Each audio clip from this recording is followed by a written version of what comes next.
Assalamualaikum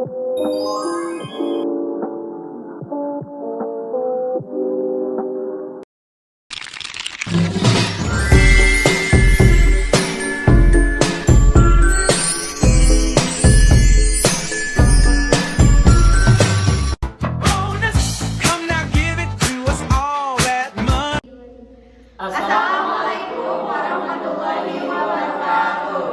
Kami dari kelompok 6 mata kuliah Fisika Farmasi. Kami di sini akan memaparkan hasil diskusi kami, yaitu tentang difusi dan disolusi. Sebelumnya, perkenalkan, nama saya Muhammad Fadil Hakim, mahasiswa D3 Farmasi semester 2, dan di sebelah saya ada. Perkenalkan, nama saya Naila Hoirunisa. Perkenalkan, nama saya Salwa Salsabila Fitria. Perkenalkan, nama saya Rahma Alia Putri. Perkenalkan, nama saya Intan Nur Fitria. Perkenalkan, nama saya Muhammad Arya Sena. Jadi, untuk mengefisiensikan waktu, langsung saja kepada pembahasan. Di sini saya akan menjelaskan tentang mengenai definisi difusi. Difusi didefinisikan sebagai suatu proses perpindahan massa molekul suatu zat yang dibawa oleh gerakan molekular secara acak dan berhubungan dengan adanya perbedaan konsentrasi aliran molekul melalui suatu batas, misalnya suatu membran polimer. Dengan kata lain, difusi adalah proses perpindahan zat dari konsentrasi yang tinggi ke konsentrasi yang lebih rendah. Di sini saya akan menjelaskan tentang jenis-jenis difusi. Difusi ada dua, yaitu yang pertama difusi biasa. Difusi biasa terjadi ketika sel ingin mengambil nutrisi atau molekul yang hidrofobik atau tidak berpolar atau berkutub. Molekul dapat langsung berdifusi ke dalam membran plasma yang terbuat dari fosfolipid. Difusi seperti ini tidak memerlukan energi atau ATP. Yang kedua ada difusi khusus. Difusi khusus terjadi ketika sel ingin mengambil nutrisi atau molekul yang hidrofilik atau berpolar dan ion.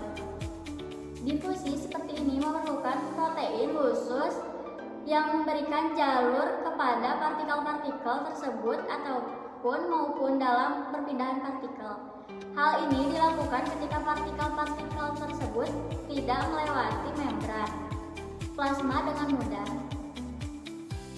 Protein-protein yang turut campur dalam difusi khusus ini biasanya berfungsi untuk spesifik partikel.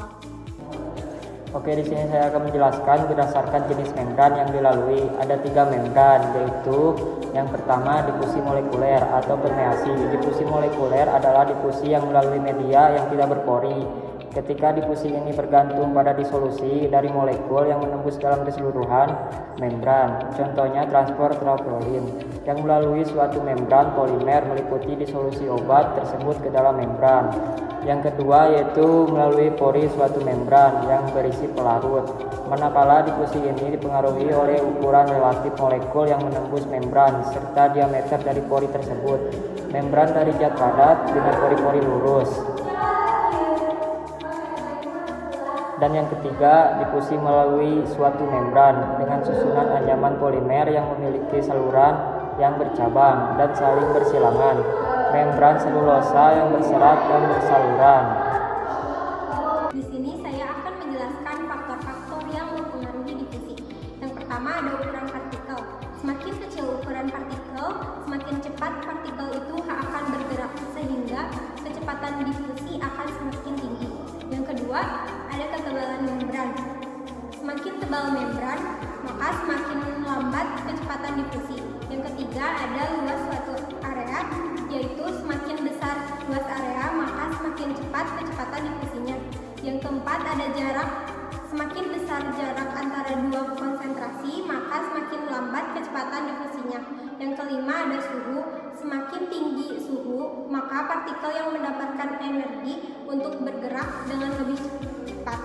Semakin cepat pula konsentrasi difusinya. Yang keenam, ada konsentrasi obat, yaitu semakin besar konsentrasi obat, maka semakin cepat pula kecepatan difusinya.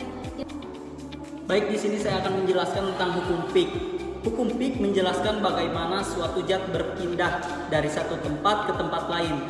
akibat perbedaan konsentrasi yang dikenal sebagai difusi. Ada dua hukum Fick. Pertama, hukum Fick pertama menyatakan bahwa laju aliran zat atau flux difusi sebanding dengan gradien konsentrasinya. Artinya, semakin besar perbedaan konsentrasi antara dua daerah, semakin cepat zat akan berdifusi. Yang kedua, ada hukum Fick kedua, menggambarkan bagaimana konsentrasi suatu zat berubah seiring waktu akibat difusi. Ini penting untuk memahami proses difusi yang berlangsung dalam sistem dinamis, seperti dalam tubuh manusia atau di lingkungan. Di sini saya mengambil contoh sederhana. Bayangkan,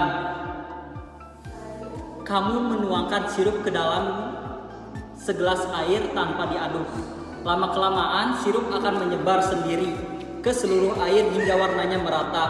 Ini terjadi karena molekul-molekul sirup bergerak dari daerah dengan konsentrasi tinggi ke daerah dengan konsentrasi lebih rendah, sesuai dengan hukum Fick. Baik, dilanjut saya akan menjelaskan tentang definisi disolusi obat. Disolusi mengacu pada proses ketika fase padat, misalnya tablet atau serbuk, masuk ke dalam fase larutan seperti air.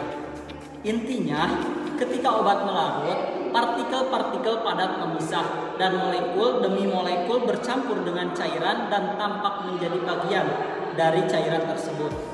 Disolusi adalah proses pelepasan senyawa obat dari sediaan dan melarut dalam media pelarut. Disolusi terjadi pada tablet, kapsul, dan serbuk. Jadi itulah proses terjadinya disolusi. Cukup, mungkin hanya sekian yang saya dapat sampaikan. Kecepatan disolusi adalah jumlah zat aktif yang dapat larut dalam waktu tertentu pada kondisi antar permukaan cair ataupun padat, suhu dan komposisi media yang dibekukan. Laju disolusi telah dirumuskan oleh Noyes dan Whitney pada tahun 1997, dan ini contohnya. Di sini ada rumus, dan M di sini yaitu massa zat terlarut yang dilarutkan atau waktu yang dibutuhkan untuk melarutkan zat, dan dm atau dt adalah laju solusi dari massa tersebut, massa atau waktu, dan d di sini adalah koefisien difusi dari zat terlarut dalam larutan, dan yang s-nya itu adalah luas permukaan zat padat yang menyentuh larutan, dan hanya itu adalah ketebalan lapisan difusi, dan yang cs-nya itu adalah kelarutan dari zat padat, konsentrasi larutan jenuh dari senyawa tersebut, dan C konsentrasi zat terlarut pada waktu, dan DC atau DT adalah laju disolusi, dan V-nya itu adalah volume larutan. Mungkin itu saja yang dapat kami paparkan. Apabila ada kesalahan dan kurangnya mohon maaf. Billahi taufiq wal hidayah. Wassalamualaikum warahmatullahi wabarakatuh.